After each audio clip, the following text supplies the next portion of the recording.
네, 아름다운 찬양 감사를 드립니다. 우리 여러분들 혹시 눈치를 채셨을지 모르겠습니다. 우리 앞에 피아노 옆에 신디사이저가 이제 들어와서 찬양할 때 조금 더 풍성한 음악으로 또 하나님께 영광을 돌리고 있습니다. 우리가 예배드리는 그 모든 것들이 조금 더 최선이 되기를 바라고요. 또 하나님께 영광이 되는 또 우리의 예배가 더 생동감 넘치는 예배가 되기 위해서 끝없이 준비하고 또 개혁하고 나가야 되는 어떤 과정 속에 교회가 있음을 또 여러분들 생각해 주시면 감사하겠습니다. 휴가를 잘 마치고 돌아왔습니다. 이번에 휴가를 다녀오면서 두 가지의 좀 감동적인 것들을 좀 느꼈는데 그걸 잠깐 말씀드리고 오늘 본문을 들어가도록 하겠습니다. 그 하나는 제가 보성에 가서 그 아름다운 자연과 특별히 정말 아름다운 별들을 보면서 또 좋은 사람들을 만나면서 사람은 어디서 쉼을 얻는가 하는 걸 좀 생각해 보게 되었습니다. 사람은 아름다운 자연에서 하나님이 만드신 자연 속에서 하나님과의 교제에서 또 하나님의 마음을 가진 선한 사람들과의 교제에서 쉼을 얻게 된다고 하는 걸 생각하게 되었습니다. 이 재림교회가 이제 그런 쉼을 추구하는 거죠.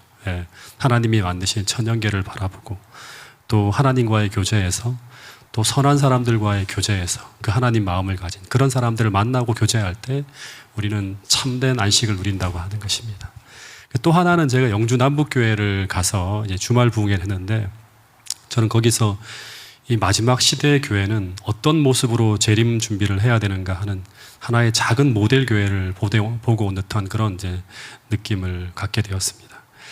한편에서는 이 재림 교회가 믿음을 잃어가고 분위기가 아주 가라앉고 있는데 이 영주 남북교회에서는 목회자도 없는 곳에서 그토록 많은 분들이 정말 간절하게 말씀대로 살려고 하는 갈급함을 가지고 계속 모이는 걸 보면서 저는 재림 준비를 하며 그 늦은 비 성령을 구하는 이 사도행전에 나오는 그 교회의 한 모습을 보는 듯한 그런 감동을 받았습니다.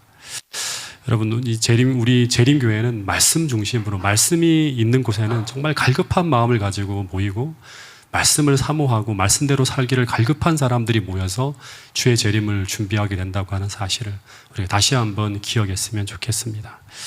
잘 충전하고 돌아와서 이제 더 열심히 더 큰 열심을 가지고 교회를 섬기고 성도들을 섬기도록 하겠습니다. 오늘 여러분들과 함께 나눌 내용은 이 에스겔서를 통해서 오늘 우리 시대를 비추어 주시는 하나님의 메시지를 찾는 시간을 좀 가져보려고 합니다. 그 에스겔서의 이 배경이 되는 어떤 그런 시대를 보면 이제 격동의 시대죠. 그 유다가 멸망해가는 어떤 그런 과정에서 이제 그 2차 포로 그 기 때 이제 에스겔이 끌려가게 되죠. 그래서 당시 믿음을 가졌다고 하는 사람들이 이 종교 지도자들이 다 믿음을 잃어버리고 실제는 믿음을 가졌다고 하는데 환란 속에서는 다 믿음이 없는 거예요. 그리고 하나님 나라라고 하는 유대 나라가 바벨론이라고 하는 이방 나라에 의해서 무너집니다. 그리고 하나님의 임재의 상징인 성소가 유린되어지는 그런 시대를 맞이하게 됩니다. 그래서 우리가 객관적으로 신앙을 유지할 수 있는 신앙의 기초가, 신앙의 토대가 다 붕괴되어져 있는 거죠. 그렇죠?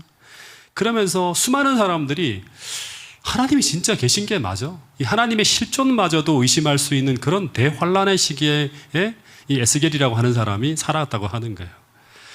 그런데 그때 그들은 어떤 생각을 하면서 그 시대를 지나갔을까? 우리가 생각을 해봐야 되겠죠. 끊임없이 꼬리에 꼬리를 물고 일어나는 숱한 질문들에 대한 성경적 해답을 찾으려고 사람들이 애를 썼을 거예요. 왜 우리에게 이런 일이 벌어졌을까? 이 먼 길을 이제 포로로 끌려가거든요. 그 하나님이 정말 살아 계시다면 무엇 때문에 이런 일이 벌어진 것일까? 두 번째는 과연 하나님이 전능하다고 하는 게 맞을까? 전능하다면 왜 지금 우리가 포로로 끌려가야 되고 그리고 이런 어려움을 겪고 있는데도 왜 그분은 가만히 계신 것일까? 하나님이 전지하다고 우리가 배웠는데 그분이 정말 전지한 것이 맞는가? 그분이 모든 것을 알고 계시다면 포로 생활을 하는 우리의 고통과 말할 수 없는 절망과 괴로움을 그분이 정말 알고 계실까? 알고 계시다면 왜 침묵하고 있는 것일까? 이런 의문들이 바벨론으로 끌려가는 내내 유대민족의 머리에서 떠나지 않았을 것이에요. 교리로만 배워왔던 것들이 이 대환란 속에서는 다 실제적인 질문이 돼서 답을 요구하고 있는 거예요. 너희들이 믿고 있는 게 진짜 맞는 게 맞아? 이렇게 질문을 하는 거예요. 끝없이. 이 상황들이. 그래서 이들이 그 고통과 절망 중에 끊임없이 연구하고 토론하고 기도하며 그 상황을 해석하기 위한 어떤 답을 찾고 있었는데, 근데 그로부터 5년이 지났을 때 에스겔에게 계시가 임합니다. 그 계시는 에스겔서 1장에는 어떤 내용이 나오죠? 에스겔서 1장에 보면 하나님의 보좌가 제일 먼저 쫙 나타납니다. 하나님이 계신 지상성전은 무너졌지만 그분은 여전히 하늘 보좌에 앉아 계시고 여전히 세상을 통치하고 계시다고 하는 게 쫙 보여줍니다. 그리고 현재 그들에게 벌어진 일들에 대한 해석과 그리고 계시를 통해서 그들이 어떻게 미래를 준비하며 살아가야 될지에 대한 빛이 에스겔을 통해 쫙 임하게 되는 걸 볼 수 있습니다. 망망한 바다 가운데 배 한 척이 침몰하게 되었다고 합니다. 사람들이 막 구명보트에 막 옮겨 타면서 난리가 나요. 근데 한 사람이 보이지 않고 있는 거예요. 다 절박한 표정으로 안절부절 그 사람을 찾고 있는데 한참 후에 보이지 않던 그 사람이 급히 달려와서 구명보트에 딱 타면서 하는 말이 뭔가 하면 모두들 챙기지 않고 있는 한 가지를 챙겨오느라고 늦었다고 합니다. 근데 그 한 가지는 바로 뭔가 하면 현 시점에 그들에게 생명과도 같은 것이었어요. 그게 바로 뭔가 하면 나침판과 지도입니다. 배가 침몰하면서 이제 망망대해 속으로 들어가는 그 시기에 그때 그들에게 필요한 것은 바로 그들의 현재의 위치와 그리고 그들이 나가야 될 방향을 알려주는 나침판과 지도라고 하는 것입니다. 마찬가지로 당시 이스라엘 백성들은 이제 나라와 성전이 침몰하는 가운데서 경랑의 파고 속으로 이제 역사가 흘러가는 거예요. 이게 큰 흔들림이 찾아온 거죠. 그때 그들에게 필요한 것은 뭔가 하면 그들의 현재의 위치와 왜 이런 일이 벌어지고 있는지 이 상황을 설명해 줘야 돼, 성경이. 그리고 그들이 나가야 될 방향을 알려주는 나침판과 지도였습니다. 이 두 가지를 갖고 있지 않다면, 즉 이 지도와 나침판이 없다면 그들은 끊임없이 바다 위를 표류하다가 소멸할 수밖에 없는 거예요. 끝없이 질문만 던지다가 끝없이 답을 찾지 못하고 다 망해가는 거예요. 여러분, 그래서 하나님은 격동의 시대마다, 이런 격동의 시대가 벌어질 때마다 그 시대에 필요한 빛을 주셨다고 하는 것입니다. 그런데 오늘 우리에게도 마찬가지일까요? 모든 것이 혼란스럽고 모든 것이 불확실한 이 시대에 우리는 우리의 위치와 오늘 우리의 위치와 그리고 우리가 나가야 할 방향을 알려주는 이 지도와 나침반 같은 것이 필요하다고 하는 것입니다. 그것은 바로 이 시대를 해석해주고 이 시대를 비추어주는 예언의 선물이라고 하는 것입니다. 여러분, 이 코로나 시대에 모든 것이 혼란스럽고 흔들리는 이 격동의 시대를 우리는 지나가고 있습니다. 이 상황이 이제 어디로 흘러갈지 알지 못해요. 이러한 때 우리에게 정말 필요한 것은 무엇인가 하면 이 빅데이터와 세상의 전문가들이 알려주는 이 시대를 향한 해석이 아니라 먼저는 우리에게 주어진 이 예언의 선물을 정말 잘 연구해서 우리의 현재의 위치와 우리가 나갈 방향을 정확히 아는 것이라고 하는 사실을 우리 모두가 잊지 않게 되기를 간절히 바라겠습니다. 당시 하나님은 세 곳에다가 빛을 비추어 주었습니다. 세 곳에다, 한 곳이 아니에요.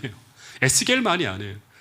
가장 먼저 주어진 빛은 뭔가 하면 이 시대, 유대가 1차 포로로 끌려가기 전부터 빛이 주어졌죠. 그게 바로 뭔가 하면 유대 땅에 있는 예레미야에게 빛을 주셨어요, 하나님. 이 시대가 어디로 흘러갈 건지 쭉 보여주는 거예요. 그 두 번째 빛은 1차 포로 당시에 바벨론으로 끌려간 다니엘에게 주어집니다. 더 큰 미래까지 하나님이 쫙 보여주는 거예요. 그리고 세 번째 빛이 뭔가 하면 2차 포로로 끌려간 에스겔에게 주어집니다. 다시 말해 가장 어두운 시대, 하나님은 홍수 같은 광명의 빛을 그 시대에 비추어주고 있었다고 하는 거예요. 오늘 우리에게도 마찬가지죠. 가장 어두운 시대, 하나님은 정말 세밀하고 디테일하게 오늘 우리가 어떻게 살아가야 될지, 우리가 처한 이 위치가 어떻게 되는지를 자세하게 알려주는 빛을 주셨다고 하는 것입니다. 에스겔서 1장 1절을 보면 때는 에스겔이 사로잡혀간 지 5년 4월 5일이었다고 합니다. 당시 그들에게 주어진 이 계시의 빛은 첫 번째 에스겔서의 전반부를 쭉 보면 그 내용이 어떤 내용을 말하고 있는가 하면 한마디로 하면 유다 나라는 머지않아 멸망할 것이라고 하는 것입니다. 다시 말하면 너희들이 다시금 속히 유대 가나안 땅으로 돌아가는 게 아니라 포로로 풀려나는 게 아니라 유다 나라는 멸망할 것이라고 하는 그런 예언의 빛이었어요. 근데 당시 1차, 2차 포로로 잡혀간 사람들 중에 이 유대 예루살렘이 멸망할 것이라고 생각하는 사람은 거의 없었다고 합니다. 소수의 무리만이 그걸 믿고 있었지 대부분은 그걸 믿지 않았어요. 왜냐하면 이스라엘은 성전과 함께 존재하는 하나님이 세우시고 통치하시는 신정 통치 국가예요. 이 나라를 통해 누가 와야죠? 메시아가 오게 돼 있고, 이 나라를 통해서 여호와 하나님을 온 세상에 증거하게 되고, 이 나라를 통해서 세상을 구원하게 될 것이라고 하는 사명이 존재하는 나라가 이스라엘이에요. 오늘 우리와 똑같죠. 우리를 통해서 예수님이 오실 길이 예비되어진다고 하는 거예요. 근데 아브라함 이후 1500년 이상 이어온 이 나라가 이제 망하고 성전이 사라진다고 하면 이제 하나님 나라는 어떻게 되고 메시아는 어떻게 된단 말인가? 해석이 안 되는 거예요. 그래서 그들은 어떤 생각을 하는가 하면, 잠시 우리가 잘못 살아서 하나님이 좀 혼을 내시다가 다시금 고국으로 돌아가게 할 것이라는 믿음을 가지고 있었지, 나라와 성전이 파멸될 것이라고 하는 것은 조금도 생각하지 않았어요. 근데 그 나라가 망한다고 하는 것입니다. 즉 하나님의 진리의 말씀과 그 약속은 소멸되지 않지만 이 외형적 국가는 소멸될 수 있다고 하는 거예요. 근데 이 이야기가 이때 에스겔에만 주어진 게 아니라 진짜 이들이 성경을 연구하는 사람이라고 하면 이사야서, 예레미야, 하박국, 계속 이 이야기가 쭉 거쳐 내려오고 있는 그런 기별이었어요. 근데 그들은 이것을 믿으려 하지 않았고 받아들이지 않았다고 하는 것입니다. 왜냐하면 너무나 충격적인 사실이기 때문에 그래요. 그래서 하나님은 이런 엄청나고 충격적인 일이 벌어지기 전에, 이런 기절할 일이 벌어지기 전에, 하나님은 이 일이 이루어지기 전에 먼저 선지자를 통해서 이 일을 경고함으로 백성들이 그런 충격적인 미래를 대비하도록 예언을 통해 미리 말씀하신다고 하는 게 성경 이야기입니다. 아모스 3장 7절의 말씀을 같이 한번 읽어볼까요? 자, 같이 한번 읽어보겠습니다. 시작. 주 여호와께서는 자기의 비밀을 그종 선지자들에게 보이지 아니하시고는 결코 행하심이 없으시리라. 이게 무슨 말씀이에요? 이게 왜 이런 말씀을 주시는 거예요? 그런 엄청난 일이 벌어진다 할지라도 하나님이 이 일을 통제하고 계시고, 여전히 그 속에서도 하나님이 이 일에 관여하고 계시고, 이 일이 하나님을 통해 이루어졌다고 하는 사실을 그 엄청난 환난 중에도 믿으라고 하는 거예요. 그래서 하나님을 신뢰하면서 그 어려운 시기를 통과해 나가야 된다고 하는 것입니다. 마찬가지로 오늘 우리에게 주어진 예언의 빛을 우리가 철저하게 연구해서 마치 미래에 벌어지는 일들이 하나님이 전혀 예언하지 않은 일이 벌어진 것처럼 그렇게 당황해서는 안 되는 거예요. 그래서 예언을 철저히 연구할 필요가 있다고 하는 것입니다. 하나님은 오래전부터 선지자를 통해서 끊임없이 이스라엘의 상태를 경고해 오셨고, 그들이 개혁하지 않고 돌아서지 않으면 어떤 일을 겪게 될 것인지를 계속 말씀해 주셨어요. 근데 그들은 그 모든 이야기를 간과했다고 하는 게 우리가 반면교사로 삼아야 될 중요한 교훈입니다. 조선조 시대에 그 임진왜란이 발발하기 전에 조선이 한 200년 동안 전쟁이 없는 평화로운 시기를 쭉 지나가게 됩니다. 전쟁이 없는 시기를 200년 동안 지나가요. 굉장히 평화로운 시대. 그러다 보니까 사람들은 국방을 튼튼히 해야 된다는 이야기에 별로 관심을 기울이지 않았어요. 이 마치 별 의미 없는 이야기처럼 들었어요.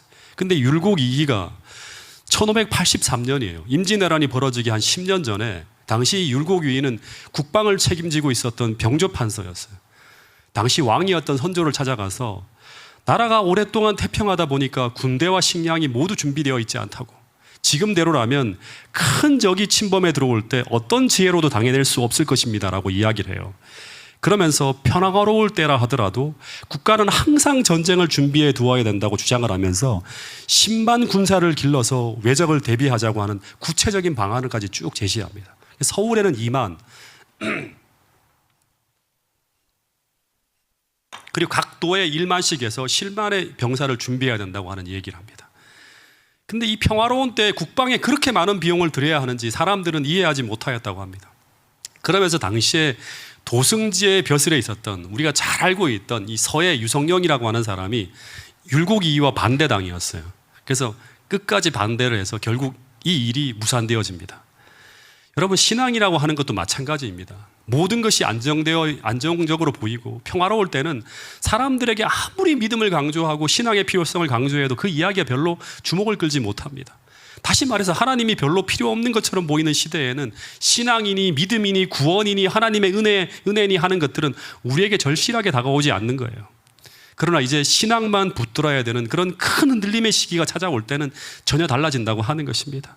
다시 말해서 사냐 죽느냐의 치열한 싸움이 벌어지는 초기 기독교 시대, 환란이 닥쳐오는 위기의 시대를 우리가 지나갈 때는 이 신앙이 얼마나 중요한 것인지 드러나게 된다고 하는 것입니다.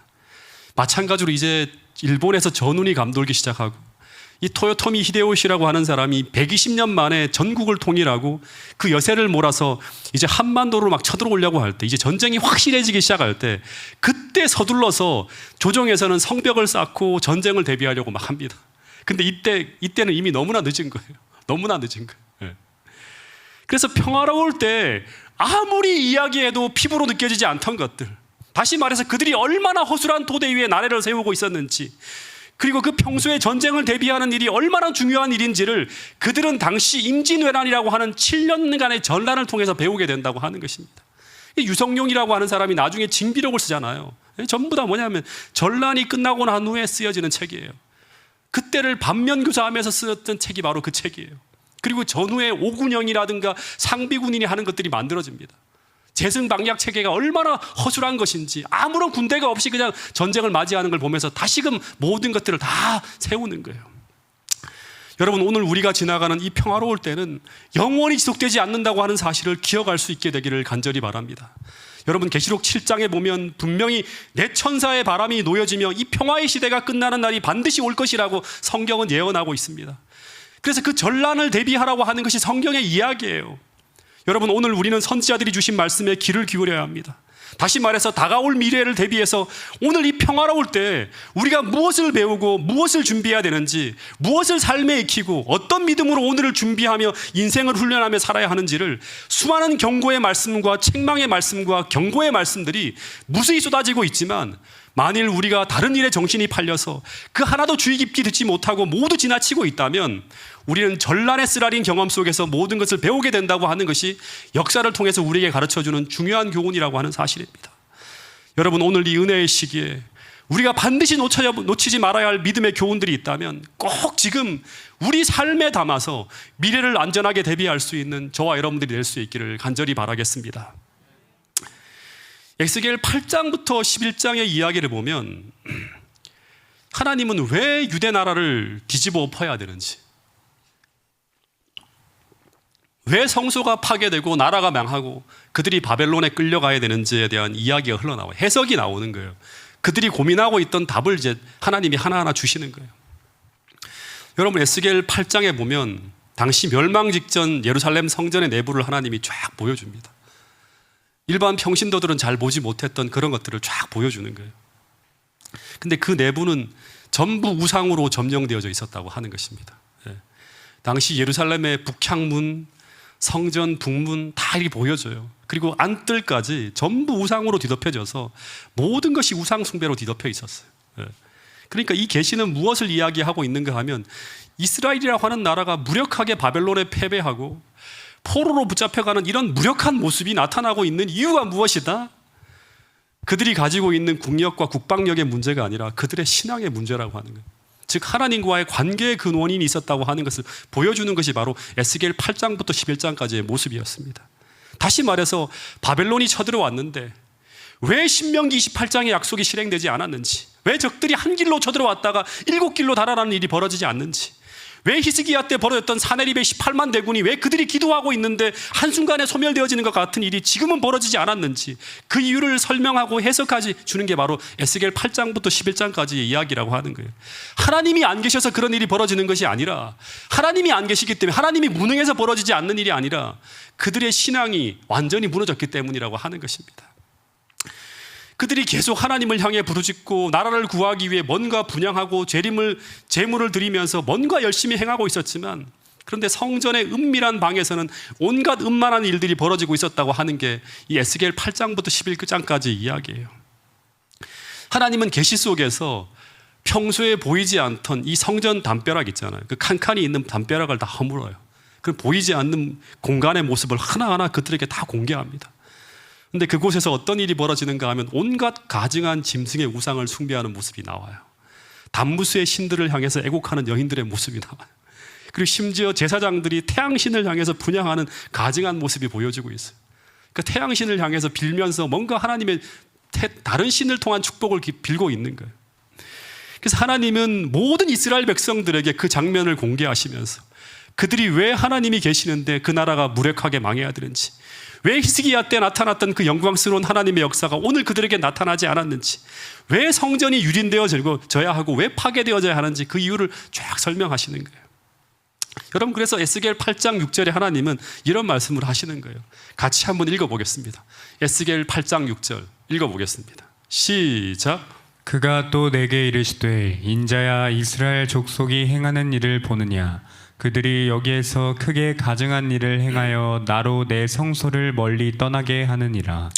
다시 말해, 하나님은 성소를 떠나고 싶지 않지만, 하나님은 그들을 구해주고 그들을 지켜주고 그들에게 은혜를 베풀고 싶지만, 그들의 삶과 행위들은 하나님으로 하여금 더 이상 그곳에 머물 수 없게 만들었다고 하는 이야기죠. 여러분, 오늘 우리가 교회에 나와서 하나님을 섬기는 우리의 마음의 은밀한 성전에서는 어떤 일이 벌어지고 있는지 여러분 스스로를 한번 점검해 볼 수 있게 되기를 간절히 바라겠습니다.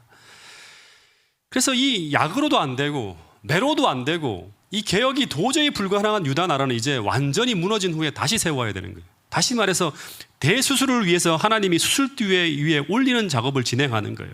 그래서 그 일을 위해서 에스겔 11장에 보면 900년 동안 그 성소에 머물던 여호와 영광이 잠시 그 나라를 떠나야 했다고 하는 것이 에스겔서의 이야기입니다. 그런데 여러분, 이 하나님의 영광이 떠났다고 하는 것은 뭔가 하면 이스라엘을 보호하는 하나님의 거대한 방패가 사라지는 거예요. 이 굉장히 무서운 일이에요. 이것은 마치 계시록 7장에 나오는 하늘 사방에 바람을 붙잡은 천사가 바람을 놓는 일과 똑같은 일이 펼쳐지는 것입니다. 근데 여러분, 중요한 얘기를 하겠습니다. 마찬가지로 종말에 하나님은 이 마지막 남은 교회를 다시금 세우기 위해 이런 큰 흔들림이 찾아올 것이라고 주님은 말씀하고 있습니다. 네. 그때 교회는 마치 쓰러질 것과 같은 그런 큰 흔들림 속에서 심하게 흔들리는 일이 벌어질 것이라고 하는 거예요. 그래서 교회가 문을 닫고 오늘날 교회 안에 명망 있고 이름 있는 성도들이 다 교회를 떠나가고 마치 재림교회가 세상에 소멸될 것 같은 그런 상황이 도래할 수도 있다고 분명히 예언의 말씀은 우리에게 주고 있어요. 이걸 기억해야 돼요, 여러분. 이걸 기억해야 된다고 하는 거예요. 근데 그때 우리가 무엇을 의지해야 될까? 우리가 에스겔서라든가 다니엘서라든가 예레미야서에 보면 그 모든 교훈들이 우리에게 담겨져 있어요. 예. 교회가 문을 닫을 때, 우리가 의지하던 목사와 장로님들이 더 이상 보이지 않을 때, 그때 우리는 무엇을 의지해야 될까요? 그리고 그날을 위해 오늘 우리는 무엇을 준비해야 될까? 고민해야 되는 것입니다. 마찬가지로 당시 이스라엘의 상황은 그런 상황이었어요. 마치 출애굽 당시에 하나님의 보호하는 방패가 거두어지자 불뱀이 들이닥치는 것과 같은 똑같은 상황이 벌어지고 있는 거예요. 예. 이스라엘 도성으로 바벨론 군대가 막 쳐들어오게 되고, 그리고 나라가 멸망하고 하나님 나라가 사라지는 듯한 상황이 벌어진 것입니다. 하나님을 믿노라고 믿음이 있다고 공언하던 화려한 믿음의 별들이 그 환난의 때 전혀 믿음이 없는 사람이었음을 드러내면서 추풍낙엽같이 다 떨어지고 다 사라지는 그런 시대가 도래할 것이라고 하는 것입니다. 다시 묻겠습니다. 그때 그들은 무엇을 의지해야 될까요? 그들이 의지해야 될 교회도 목사도 장로도 집사도 다 사라진 그때 그들은 무엇을 의지해야 되는가 하면, 그들은 하나님을 의지해야 되고 성경 말씀을 의지해야 돼요. 다니엘과 세 친구가 바로 그 18살짜리 청년들이 나라의 임금이 믿음 없이 끌려가고 수많은 믿음 있는 사람들이 다 우상 앞에 굴복하며 살 길을 찾는 그때 뜻을 정해서 하나님 말씀과 하나님을 믿는 믿음으로 그들이 살아남은 이야기가 바로 다니엘서의 이야기잖아요. 그죠? 예. 다니엘과 세 친구들과 같은 그런 인물들은 그렇게 존재하는 거예요. 근데 그때 우리가 하나님만을 신뢰할 수 있는 그런 믿음을 갖기 위해서 이 평화로운 때 그 믿음을 오늘 준비하며 살아가야 한다고 하는 것이 성경의 이야기라고 하는 것입니다. 주님은 깨어라고 그날을 대비하라고 끊임없이 말씀하고 있는 것입니다. 근데 예레미야 당시에 그들은 끊임없이 그 얘기들을 소홀하게 들음으로 말미암아 그 전란의 때 그들이 다시금 그 이야기들을 다시금 기억하게 되는, 배우게 되는 그런 일을 겪게 되었다고 하는 것입니다. 에스겔 9장에 보면 정말 중요한 장면이 나오는데, 이 대환란이 닥치기 전에, 이제 바벨론이 침공에 들어오기 전에 에스겔 9장을 보면 어떤 일이 벌어지는가 하면 먹그릇을 찬 사람들이 등장합니다.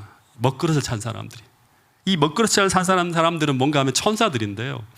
하나님은 이들에게 어떤 명령을 내리고 있는가 하면 에스겔 9장 4절에 보면 예루살렘 성읍 중에 쫙 순행하면서 그 가운데 행하는 모든 가증한 일로 인하여 탄식하며 우는 자들의 머리에 뭐하라? 이마에 표를 하라고 하는 그런 얘기가 나옵니다. 예루살렘 성읍을 쫙 운행하면서 이제 멸망이 직전이에요. 그 가운데 행하는 모든 가증한 일로 인하여 탄식하며 우는 자들의 이마에 뭐하라? 표를 하라고 하는 거예요. 다시 말해 하나님은 그 대혼란한 상황이 펼쳐지기 전에 하나님을 향한 믿음을 가지고 그 타락한 도성 안에서도 하나님의 뜻대로 살기 위해서 울며 불며 탄식하면서 하나님을 향해 몸부림치고 있는 당신의 백성들을 단 한 명이라도 있다면 다 찾는 거예요. 예. 그리고 그들을 그 환난 중에서도 보호하기 위해 인을 치는 일을 하고 계시는 모습을 보게 됩니다. 똑같이 역사의 마지막 때 대환란이 몰아치기 직전에 하나님을 향해서 울며 탄식하면서 정말 정결하게 살기 위해 하나님대로 살기 위해 몸부림치는 사람들을 하나님은 다 찾아내신다고 하는 거예요. 여러분, 그와 같은 인물들이 바로 예레미야, 바룩, 다니엘의 세 친구, 에스겔 같은 그런 인물들이었다고 하는 것입니다. 그리고 그 환란을 통해 그 믿음이 확인된 자들을 중심으로 하나님은 어떻게 하는가 하면 그 죽음의 파멸을 경험한 그 하나님 나라를 다시금 세우시는 일을 하게 됩니다. 모든 사람들을 다 데리고 하는 게 아니라 그 사람들을 중심으로 해서 하나님은 다시금 나라를 세우는 일을 하시는 이야기가 그 이후에 에스겔서에 나오는 얘기입니다. 이 에스겔 37장에 보면 오늘 우리가 교동문 가운데 읽었는데 정말 놀라운 희망의 비전이에요. 이게 없었다면 그들은 아마 그 환란의 때를 견디지 못했을 거예요. 우리에게 새 하늘과 새 땅이라고 하는 그 비전, 늦은 비 성령이라고 하는 비전이 없다면 마지막 때 우리가 끝까지 걸어나가기 힘든 그런 시기를 우리가 지나갈 수 있다고 하는 것입니다. 에스겔 37장에 보면 하나님이 에스겔을 하나님의 신으로 크게 감동하게 한 후에 어느 골짜기로 데리고 갑니다. 근데 거기는 온통 해글과 마른 뼈가 가득한 골짜기인데 하나님이 에스겔을 거기에 딱 세워놓고 물어요. 이 뼈들이 능히 살 것 같으냐고. 어떻게 살아요? 이 해골 바가지가? 네. 본문을 보면 이 뼈들이 전부 다 어떻게 됐는가 하면 다 말랐다고 있었어요. 말랐다고. 그러니까 물기가 없어요. 네. 오래된 거죠. 오랜 세월이 지나서 형체조차 알아보기 힘든 그런 해골 바가지와 죽은 뼈들이 가득한 거예요. 근데 이 말은 무엇을 의미하는가 하면 이 해골 바가지와 이 뼈들은 뭔가 하면 이스라엘의 영적 상태를 말하는 거예요. 당시 이스라엘의 멸망은 갑작스럽게 온 것이 아니라는 말이에요. 그들은 이미 오래전부터 영적 죽음을 경험하고 있었다고 하는 거예요. 오랜 세월 말씀을 듣긴 들어도 말씀을 실천하지 못하고 주님과 분리된 채 매일 같은 자리에서 넘어지며 마치 영적으로 완전히 죽어버린 마른 뼈처럼 그런 신앙을 행해오던 사람들이 누구인가 하면 당시 이스라엘 백성들이었다고 하는 것입니다. 여러분, 선지자와 왕이라고 하는 책을 보면 유다가 멸망하기 직전의 상황을 보면 하나님의 말씀이 예레미야를 통해서 끊임없이 전해지고 있었지만 그들에게는 전혀 그 말씀에 대한 존중심과 경외심이 전혀 없었다고 합니다. 말씀을 들었지만 그 말씀에 대한 존경심과 존중심이, 경외심이 전혀 없었다고 하는 거예요. 생명의 말씀에 전혀 반응하지 않는 교회, 전혀 말씀대로 살려고 하는 의지가 사라진 그런 교회, 그런 교회가 종말에 등장하는 라오디게아 교회의 모습이라고 하는 거예요. 뜨뜻미지근한 거예요. 전혀 영적인 생기가 없는 거예요. 여러분, 그래서 라오디게아 교회는 계시록 3장에 등장하는 라오디게아 교회는 영적으로 죽은 교회입니다. 주님과 분리된 채 전혀 영적 생명력을 느낄 수 없는 그런 교회라고 하는 것입니다. 그런데 하나님은 같은 형편 속을 살아가고 있는 오늘 우리들에게도 주님은 동일하게 이렇게 물으실 수 있어요. 이 마른 뼈 같은 너희들이 능히 살 수 있겠냐고. 네.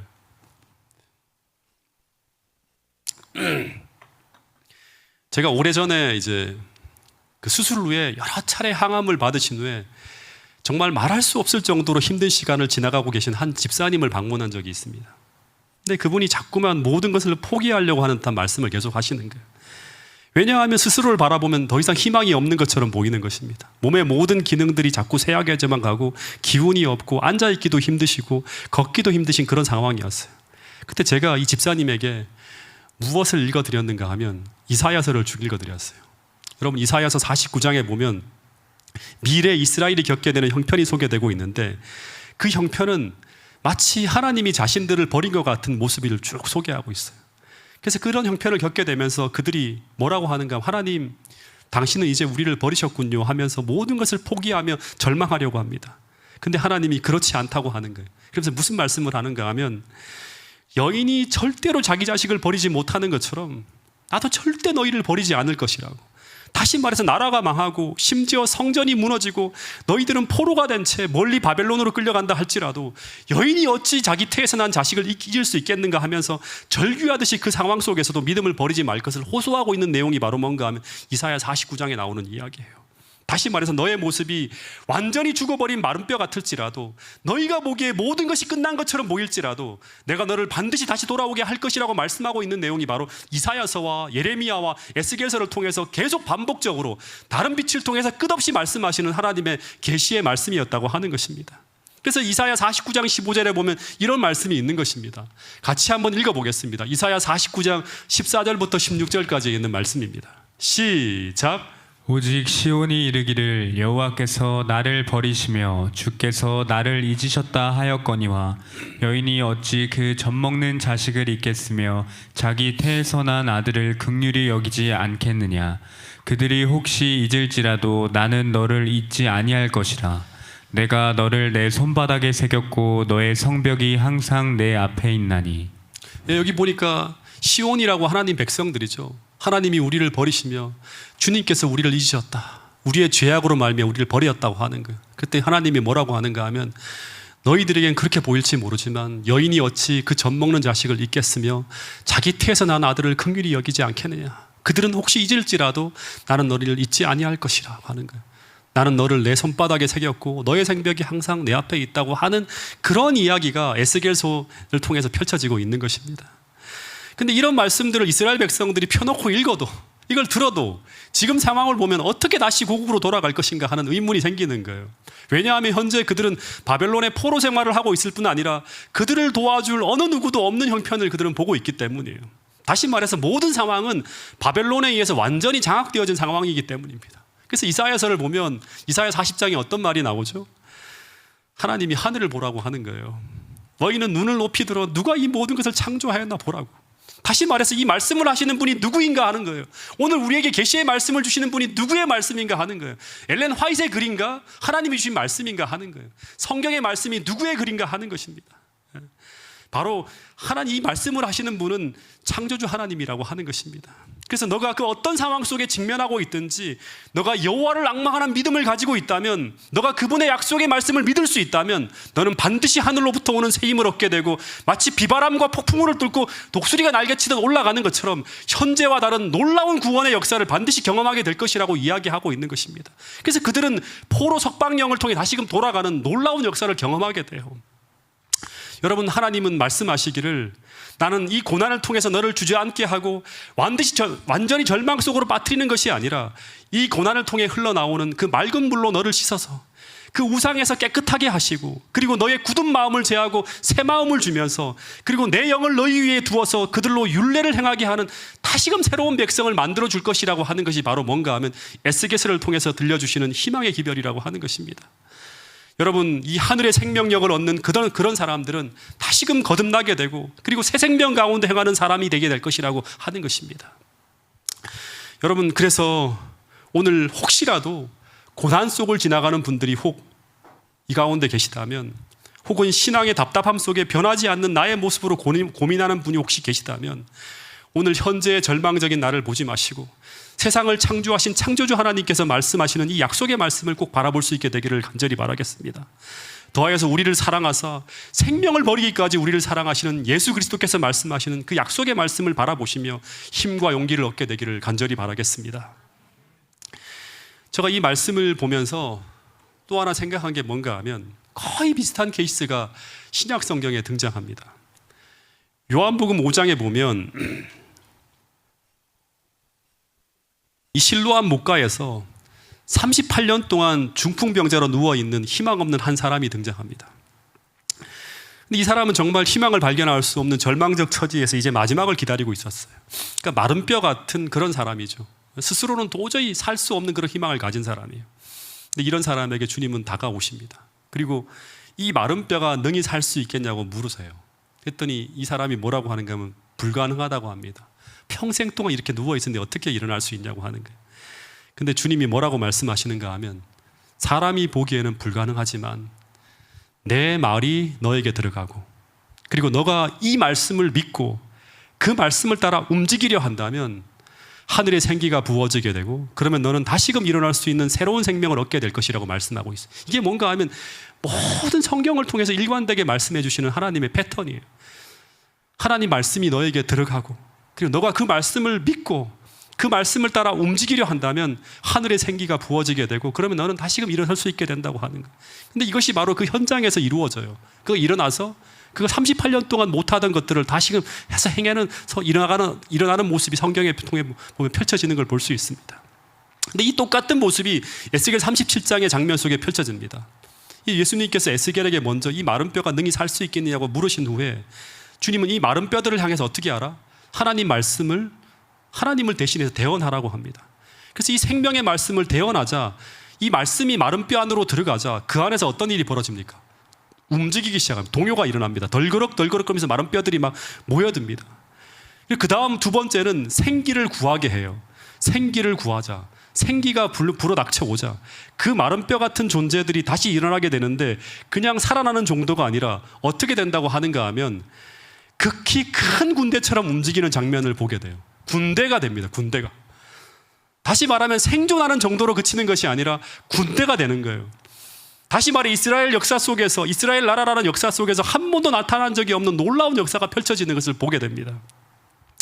근데 이 표상이 언제 이루어지죠? 포로기에서 돌아와서 이루어지는 것이 아니라 이 표상이 이루어지는 때는 언제인가 하면 사도행전의 역사를 통해 성취되어집니다. 완전히 무너졌던 그 폐허가 된 유대 땅에 예수님께서 오셔서 3년 반 동안 진리의 말씀을 대언합니다. 하나님 말씀을 쫙 대언하죠.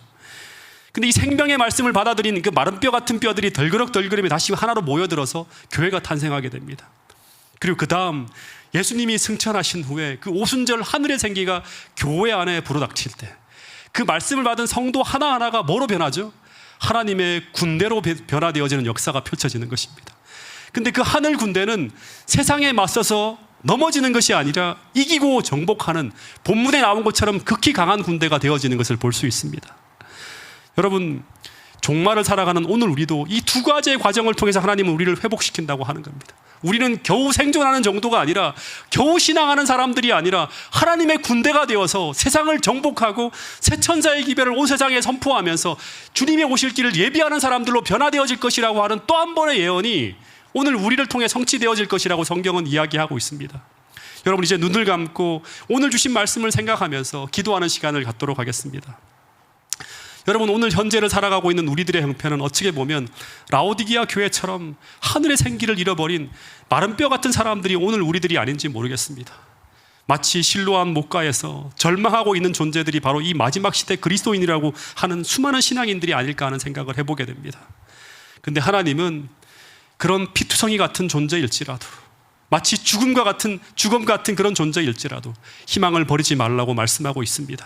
왜냐하면 우리를 사랑하사 우리를 구하기 위해 십자가에 달려 돌아가신 예수님이 계시기 때문이라고 성경은 분명히 이야기하고 있습니다. 여러분, 그래서 우리는 지금 현재의 나의 모습을 바라봐서는 안 된다고 성경은 계속 이야기하고 있습니다. 마치 백골같이 죽어 그 어떤 기능도 할 수 없는 자신의 영적 상태를 바라보거나, 도저히 움직일 수 없는 수족을 바라보거나, 수백 번 같은 곳에 쓰러지고 넘어지고 있는 희망 없는 나를 바라봐서는 안 된다고 하는 것입니다. 거기는 희망이 없는 죽음의 땅이라고 하는 것입니다. 거기는 해골바가지밖에 없는 우리의 믿음을 다 무너뜨리고 절망하게 하는 죽음의 골짜기라고 하는 것입니다. 그래서 오늘 내가 그런 역사의 가장 비참한 순간을 지나가고 있다 하더라도 머리를 들어서 우리를 그 수렁에서 건져낼 수 있는 전능하신 주님이 계시다고 하는 것을 잊지 말고 그 문을 바라보라고 성경은 이야기하고 있습니다. 여러분, 우리가 믿는 하나님은 로마서 4장 17절에서 바울은 말하기를 죽은 자를 살리시고 없는 것을 있는 것처럼 부르실 수 있는 생명을 주실 수 있는 하나님이라고 분명히 말씀하고 있습니다. 그래서 성경을 보면 그런 믿음으로 나가는 사람들은 단 한 사람도 예외 없이 그런 끔찍한 상황을 이겨내며 마침내 하나님의 영광스러운 역사를 썼다고 성경은 이야기하고 있습니다. 여러분, 그래서 오늘 우리는 믿어야 되는 것입니다. 요한복음 11장 40절 말씀, 예수께서 가라사대 내 말이 내가 믿으면 하나님의 영광을 보리라. 내가 믿으면 하나님의 영광을 보리라. 이 말씀을 꼭 붙들고 오늘도 그 약속의 말씀이 나의 것이 되기를 소망하며 하나님 앞에 무릎 꿇고 기도하는 우리 모두가 될 수 있기를 간절히 바라겠습니다. 예수께서 가라사대 내가 믿으면, 내 말이 내가 믿으면 하나님의 영광을 보리라. 이 하나님의 영광을 미래 우리 모두가 볼 수 있는 그런 역사를 써내려가는 우리 모두가 될 수 있기를 간절히 바라면서 오늘 말씀을 줄이도록 하겠습니다.